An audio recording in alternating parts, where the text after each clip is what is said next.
ఒక మాటలో చెప్పాలంటే అందరూ ఈ పుస్తకాన్ని గురించి బాగా పోడారు, వాస్తవాలు చెప్పారు. కానీ ధైర్యంగా ముందుకొచ్చి 5 సంవత్సరాల్లో జరిగిన సంఘటనలు జరిగినట్టు చెప్పిన ఏకైక వ్యక్తి ఆలపాటి సురేష్ కుమార్ గారు.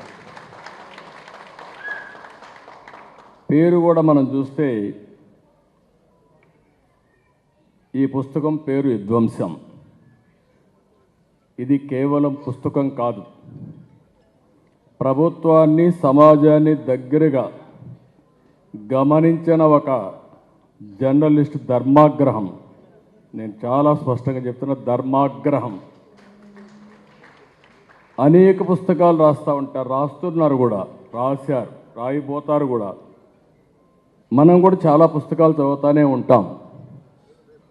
కానీ సమాజ పోకడలపై, విప్లవాలపై, ఉద్యమాలపై పుస్తకాలు రాయడం మనం చూసాం.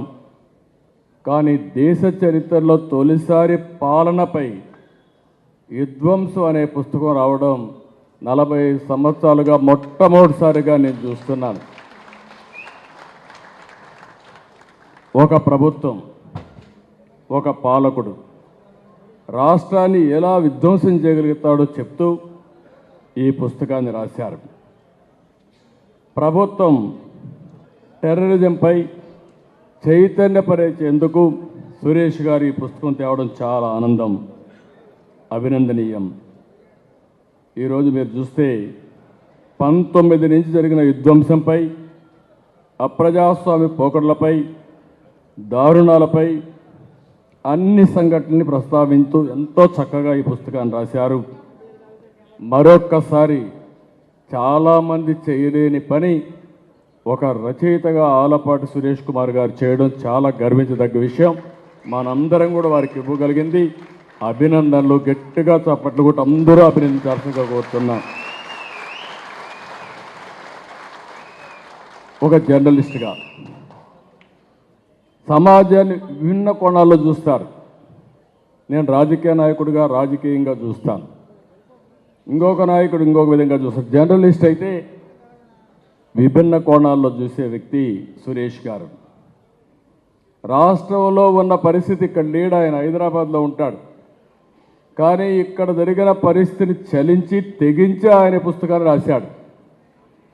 ప్రజలు ఎంతగానో నమ్మి గెలిపించిన ఈ ప్రభుత్వం ఏం చేసింది, ఎలా వంచింది, ప్రజల జీవితాలను, వ్యవస్థలను ఎలా చిన్నాభిన్నం చేసిందో చాలా చక్కగా ఈ పుస్తకంలో వివరించారు.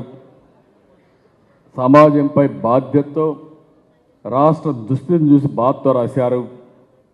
వారి చూస్తే నా మనసులో ఏముందో అది చాలా స్పష్టంగా, నా మనసులోనే కాదు 5 కోట్ల తెలుగు ప్రజల మనసులో ఏముందో దాన్ని స్పష్టంగా రాసిన వ్యక్తి ఆలపాటి సురేష్ గారు. ఒక నియంత పాలనలో ప్రజాస్వామ్యం విధ్వంసం అయింది. రివర్స్ పాలనలో రాష్ట్ర ప్రభుత్వం, రాష్ట్ర భవిష్యత్తు విధ్వంసమైంది. సైకో పాలనలో మన బిడ్డల భవిష్యత్తు విధ్వంసం అయింది. నమ్మి అధికారాన్ని ఇచ్చినందుకు ప్రజల ఆశలు, ఆకాంక్షలు విధ్వంసమయ్యాయి. బీసీలు, దళితులు, మైనారిటీల ఆత్మగౌరవం విధ్వంసానికి గురైంది. ఇవన్నీ చూసి సురేష్ ఈ పుస్తకంగాన్ని తీసుకొచ్చారు. ఒక మాటలో చెప్తున్నా, ఈ 5 ఏళ్లలో రాష్ట్ర భవిష్యత్తు విధ్వంసం అయింది, భావితరాల భవిష్యత్తు విధ్వంసం అయింది. ఈ విషయాన్ని మనందరం గుర్తుపెట్టుకోవాల్సిన అవసరం ఉంది. ఒక బ్రాండ్ దెబ్బతింటే ఆ రాష్ట్రం ఏదైనా చూడండి మీరు, ఒక వ్యక్తి కానీ, ఒక సంస్థ కానీ, ఒక రాష్ట్రం కానీ బ్రాండ్ దెబ్బతింటే మళ్ళీ దాన్ని రివైవ్ చేయాలంటే చాలా సమయం పడుతుంది. అలాంటి విధ్వంసం జరిగిందని చాలా స్పష్టంగా వారు చెప్పగలిగారు.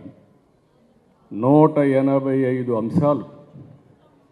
ఆ సంఘటనల్ని వారు ఎంత బాగా తీసుకొచ్చారంటే అంత బాగా తీసుకొచ్చారు. ఒక రాష్ట్ర ముఖ్యమంత్రిని ప్రజలు సైకో అని పిలుస్తారంటే పరిస్థితి అందరం అర్థం చేసుకోవాల్సిన అవసరం ఉంది. ఒక్కసారి తిట్టచ్చు, కోపంలో మాట్లాడచ్చు, పదే పదే నష్టం జరిగిన ప్రతి ఒక్క వ్యక్తి కూడా సైకో సైకో అని చెప్పారంటే అందులో ఎంత యథార్థం ఉందో ఒక సంఘటన. సురేష్ గారిని ఇంకొకదానికి అభినందిస్తున్నా. ఒక వ్యక్తి విధ్వంసం చేసినప్పుడు ప్రజలకు భావితరాలకు గుర్తుండే విధంగా ఆయన రాసిన పుస్తకాన్ని అమరావతి కోసం పోరాడే మహిళలకు అంకితం చేయడం, రైతు మహిళలకు అంకితం చేయడం ఆయన నిజాయితీకి అద్దం పడుతుంది. రాష్ట్రంలో ఉండే ప్రజలందరూ అర్థం చేసుకోవాల్సిన అవసరం ఉంది. దేశంలో ప్రపంచంలో ఉండే ప్రతి ఒక్కరు అర్థం చేసుకోవాల్సిన అవసరం ఉంది. మామూలుగా ఒక ప్రాజెక్టు కట్టాలంటే భూమి ఇవ్వడానికి ఎవరు ముందుకు రారు. ఒక రోడ్డు వేయాలంటే ఆ రోడ్డుకు భూమి ఇవ్వాలంటే ఎవరు ముందుకు రారు. అందుకే అనేక చట్టాలను మార్చిన తర్వాత ఈరోజు మీరు